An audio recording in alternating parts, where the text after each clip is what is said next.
I'm back. Please hit that like, sub to the channel if you are not a member, and also hit the notifications too to get all of my content, all of my videos. Shouts out to the whole entire Lions Den basketball boxing communities, and salute to all the people that rock with me. Day ones as well as the new subs too. Um, Last night the Lakers in pretty much the anticipated game of Luka's Luka's season right now. Now, I don't think that this is the most anticipated game because they were in crypto. But when they get to the Mavs, when they get to Mavericks land, that will be the defining moment, especially considering that AD will possibly be back, and they'll pretty much have their front line back with Gafford and as well as Lively. We'll see how that plays out too. Um, Hold on one second, y'all. Sorry about that. Hey, what's up with it? Pull Up Podcast. I see you in here. Make sure y'all go sub to the brother BJ over there at Pull Up Podcast over there on this channel. Salute to BJ. Hey, BJ, y'all lost a tough one to the Detroit Pistons, man. And I've already talked about the Detroit Pistons. I'll probably expound on them again. They got Boston tonight, but I'll talk about them a little bit later. I've been one of the few people that's actually been talking about the Pistons, but besides myself, who is Hendo, the brother Cypress TV, and now Two-Raw gave them their credit yesterday, but that's neither here nor there. But here's the thing that nobody's talking about, okay? Here's the thing that nobody is really paying attention to. Kyrie Irving outplayed both Luka and LeBron yesterday, and he was shorthanded.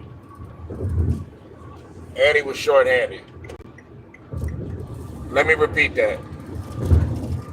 Kyrie Irving outplayed both Luka and LeBron. Now, I know Luka, although Luka didn't shoot that great, okay, his playmaking made up for it. His playmaking. And I'm going to say something else, too. Luka has stepped it up on defense, okay? But he outplayed them both. And just think about if they would have had their weapons. Is that right? Yeah, he outplayed them both. I mean, he shot, what, 12 or 27? 35 points, had seven assists and 4 rebounds. Luka, I think, had 19, 12, and 13. LeBron had 20. I think LeBron had 27, if I'm not mistaken. I think he had 27, 9 or something like that, man. But that's what I was paying attention to. You know, I was paying attention to that the most. And I don't understand why they keep saying that JJ Redick should be coach of the year, and they're saying that now, Coach, I'm not gonna lie, he did do a good job against the Nuggets. He recognized something that some other guys didn't recognize. He was putting Jokic back in that box like Golden State used to. They would pull Jokic out, and they were frustrating Jokic. That's probably the only props that I give him. But no, you're not coach of the year. If we're gonna talk about coach of the year, you got to talk about JB Bickerstaff. Hell, you got to talk about Ime Udoka. Let's talk about that. You said hey, let's get the likes up, man. We got 9 people in here, man. Hit the like button, man. I'm over here a day after my birthday, man. A day after my birthday, man. You know, show your boy some love, man. I know I didn't come through yesterday, you know what I'm saying? But it was me and my son's birthday, man. So you said if Dallas was healthy, it would have beat the hell out of the Lakers. Not impressed by with the win. Now it's not nothing to jump for joy about. Like BJ, I never like when the team is shorthanded. Yeah, they got the win, but it's nothing to jump for joy about. Now, if everybody's at full strength, that's when we can really start looking at things and taking it real serious, taking that win and jumping for joy and doing all that silly stuff. But we really haven't got to the meat and potatoes of everybody being at full strength. Because like I said, Gafford, his presence is definitely felt. Lively, his presence is definitely felt. One of my personal favorites. Like some Lively, man. And of course, AD. And AD both on offense and defense. And another thing is that AD, he feeds off of Kyrie. I'm gonna say something, and some people probably gonna disagree. You probably disagree with me, BJ. You maybe agree, but I'm gonna say this. I think that AD feeds off of Kyrie better than Luka does, and here's why. Because it's a two-man big man little man game. When you have two extremely good scorers like Luka and like Kyrie in the backcourt, sometimes that can kind of be a conflict a little bit. Now they were successful doing it, but I just think that AD feeds off of Luka a little better. Oh, appreciate it, man. You said Dallas played a good game, lively Gafford. Yeah, they'll be better. They got to get healthy. Hey, please hit the like when you come in here, man. Hit the like button, y'all.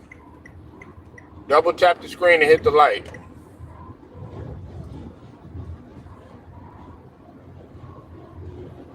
Oh, appreciate it, Alex. Salute to you. Yeah, man. Yeah, it's me and my son's birthday. We share the same birthday. No love. What's going down? Make sure y'all go sub to the brother James over there at Nola Boy Sports and News. Yeah, I saw y'all cook. Well, I think he cooked double time yesterday. James did. He cooked double time. He cooked on his channel, and then he was cooking on Ticket's channel last night or whatnot. But make sure y'all go sub to his channel. You said when they get the boys back, they're not gonna have no choice. Listen, man. Listen.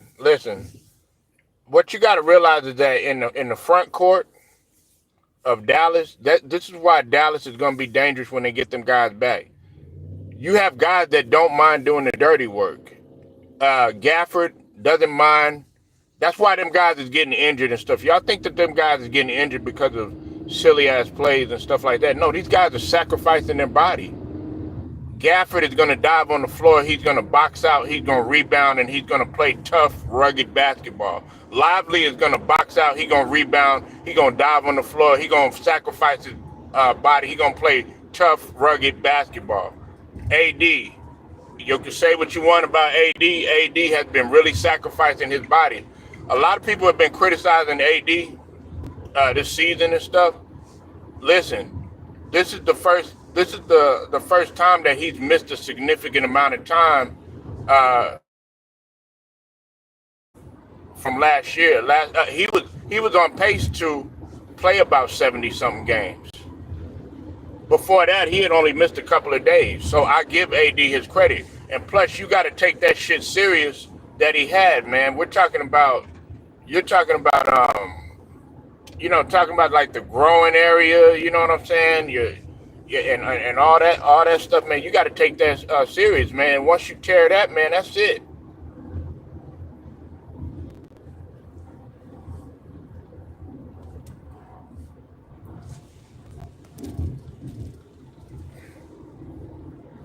You said you think Embiid should get?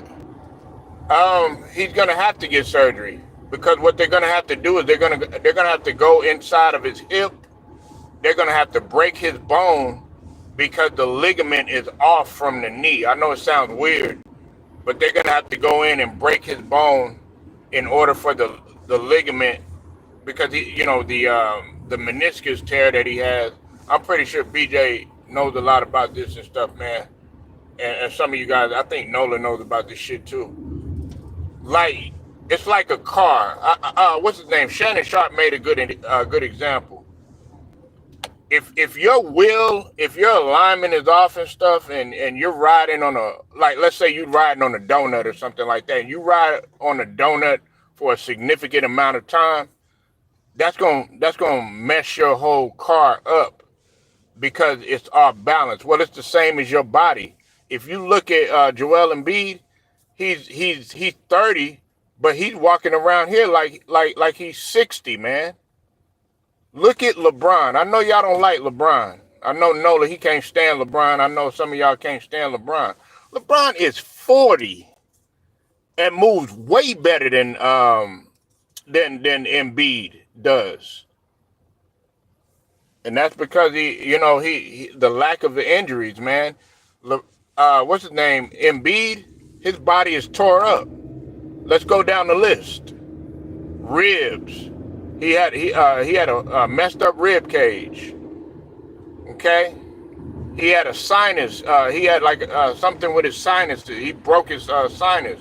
That's part of the reason why he wore a mask. Then on top of that, the same area, he broke his orbital bone. Okay. He fractured his hand. He broke his hand and played through it. Then on top of that, he messed up his elbow. Then on top of that, he'd been playing on a meniscus tear. Like I told you, me and FYF, we talked about that. He'd been playing on a meniscus tear for about 3-4 seasons. Came in and he already missed 2 seasons with leg problems.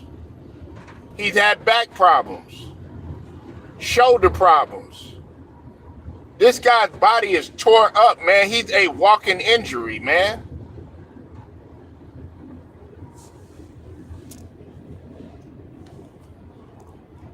Hey, what's up, Ashley? How you doing? Appreciate it, sweetie. Matt Moses, I see you in here. A lot of players don't condition themselves during the offseason. No, they don't. They don't. I mean, do you see Shea Gilchrist-Alexander always getting hurt? No. You know why? Because he works his ass off. Everybody sits up here. That's why I don't entertain people when they say Ant-Man is trash. Ain't nothing trash about Ant-Man. You know why? Because Ant-Man is playing both ends of the floor. And the reason why I bring that up, you got to be conditioned to play both ends of the floor.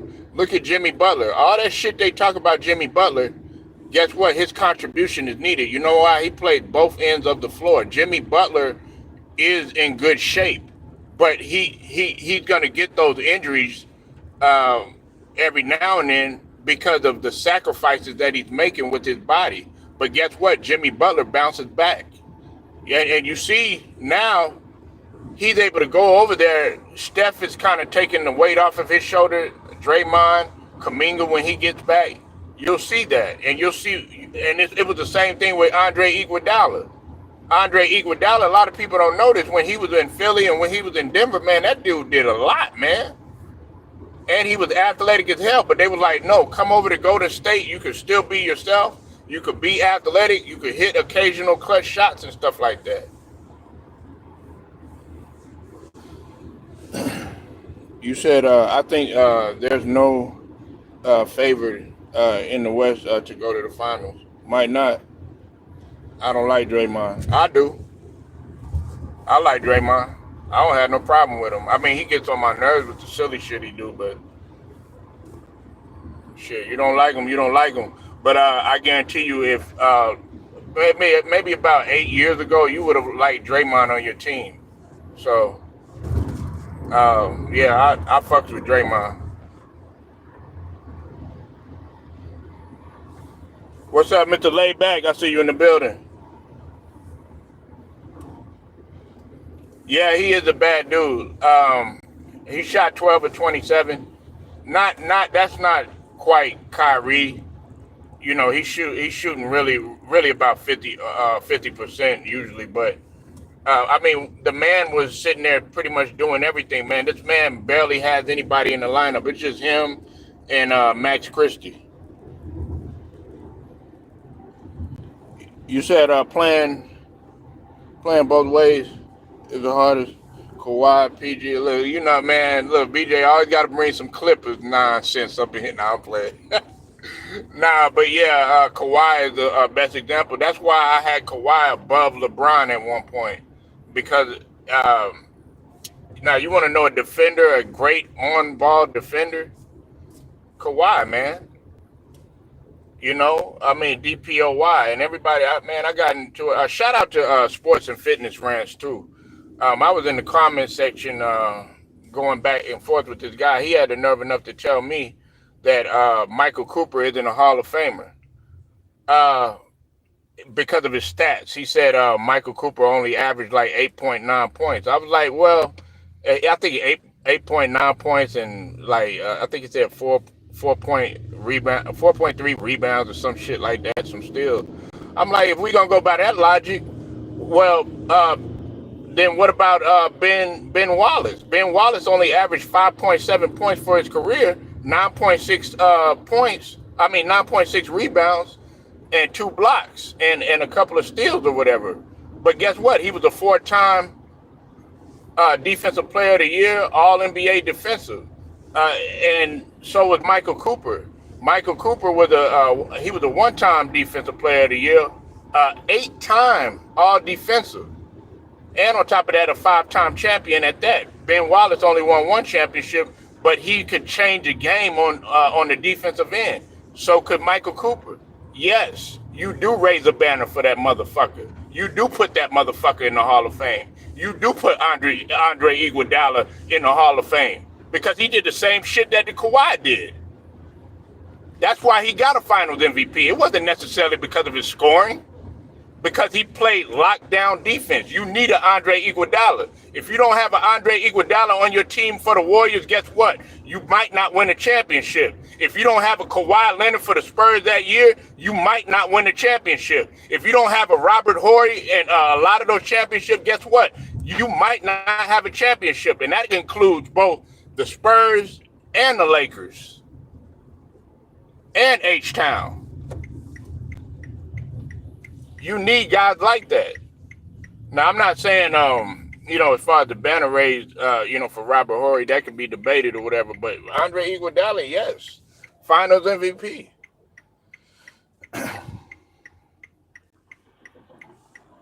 I know, but a lot of people don't see that. A lot of people don't see that, Matt Moses.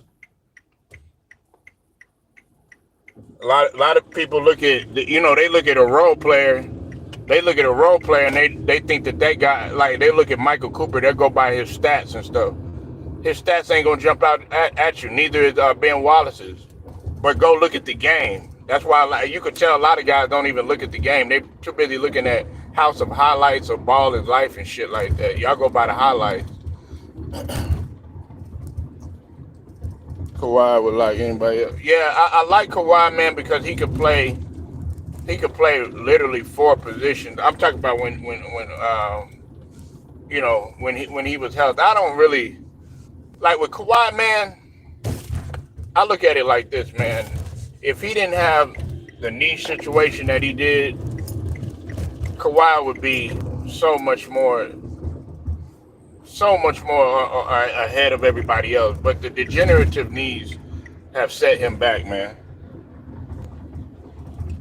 And we don't like to talk about that.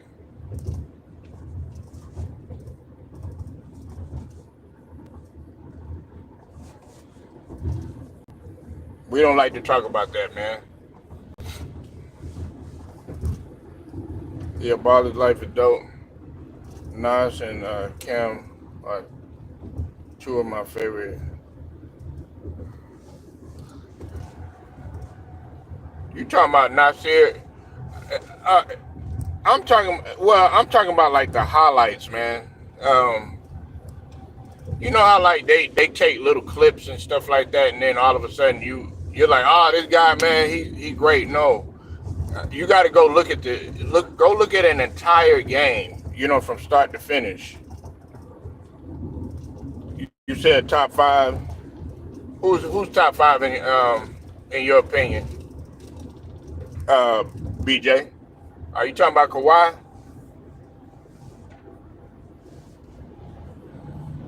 I would start Kawhi if it wasn't for Larry Bird.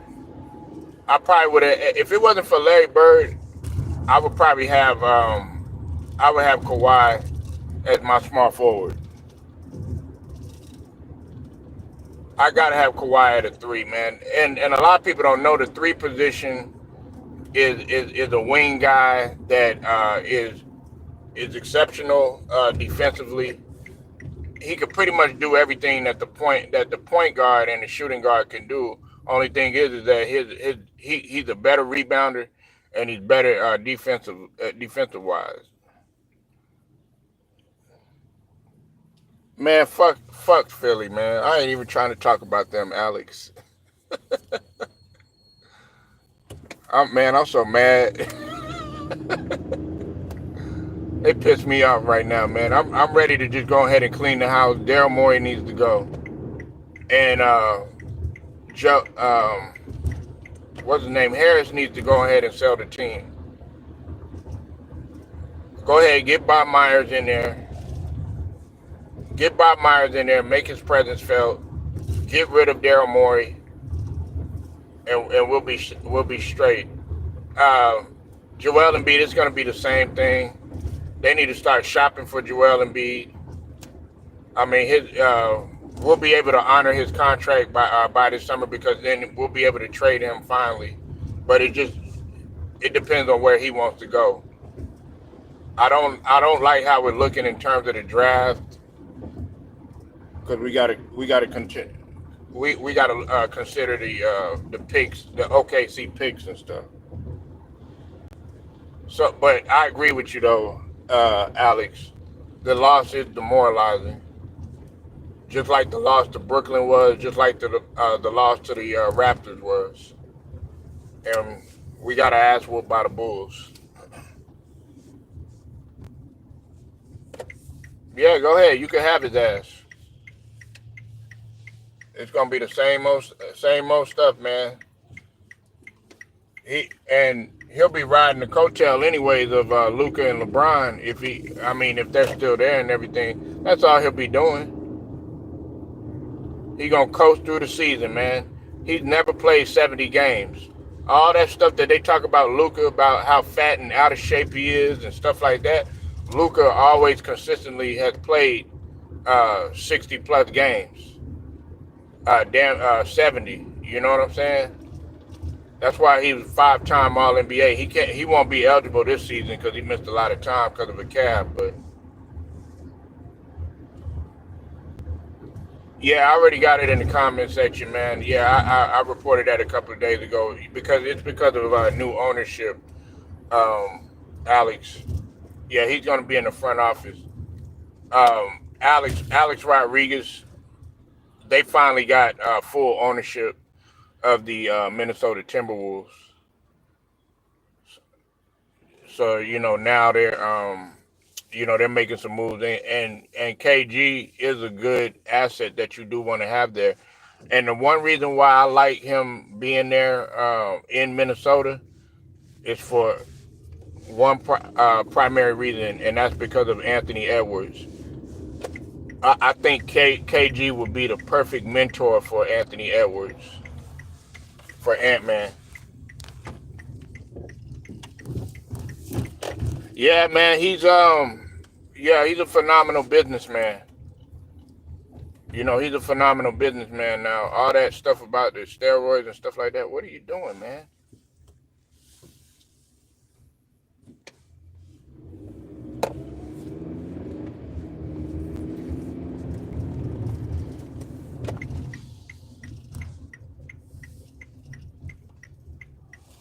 Oh, it is? Okay.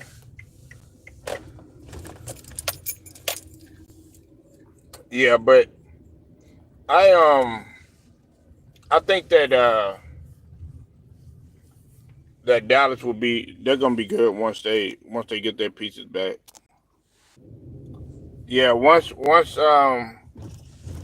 Dallas gets their pieces back, they'll be straight. Now I don't know if they're gonna go to the finals. I know some people. I think Stephen Green was saying they're gonna go to the finals and all that stuff. I don't know about that, but they'll be a they'll be a good team, man. But Kyrie was holding it down. I don't know. I don't understand why the media not talking. To the media, man, they talk about what they want to, man. They talk about the good stuff, but they don't want to talk about what the obvious is. They don't want to give Kyrie his credit.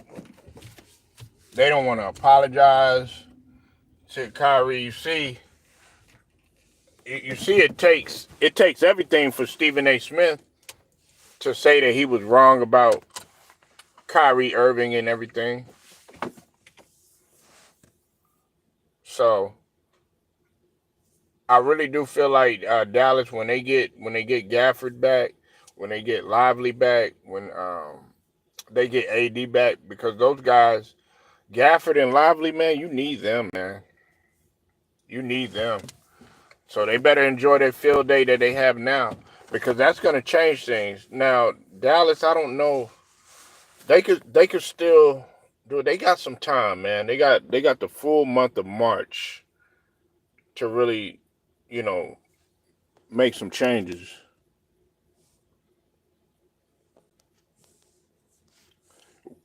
You don't know that. You don't know that. You automatically assuming that just because they've won. Man, listen, man.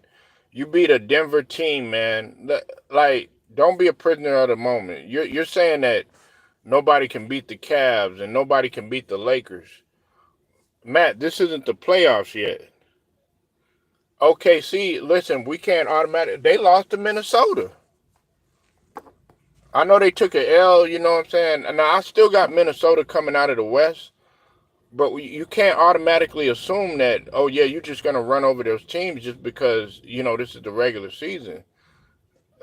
Man, when the playoffs come, that's when the intensity picks up. That's why when it comes to your Cavs or whatnot, I'm not going to take them serious, man, because the Cavs, they were decent last year. Y'all pretty much had the same squad, however, y'all were hurt. But you can't just automatically say, okay, yeah, they're not going to beat the Lakers because they got a front line when they're healthy. You're not matching their front line. The Lakers can't match their front line. But we'll have to see. Like I said, we'll have to see.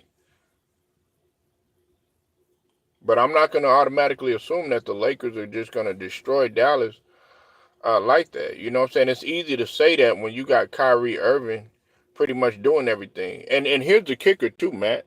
Here's another thing. Here's another thing that nobody's really looking at either. Kyrie Irving is hurt too. He's playing hurt. Kyrie Irving is playing with a messed up shoulder, and on top of that, he has a bulging disc in his back.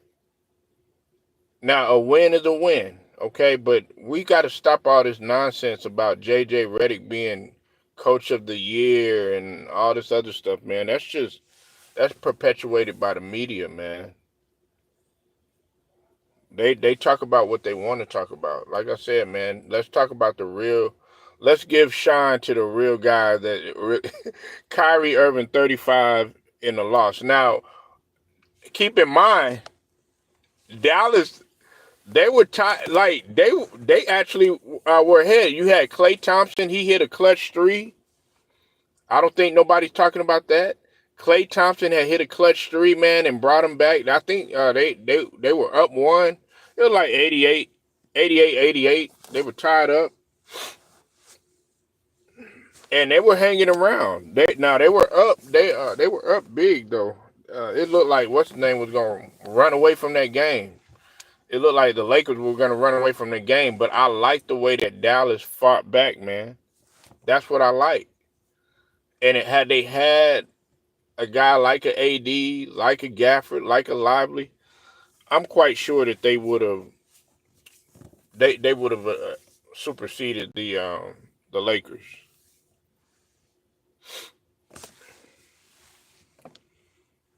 But yeah, I still got OKC coming out, man. Unless I see something different within the next couple of weeks, I still got OKC coming out of the West, man.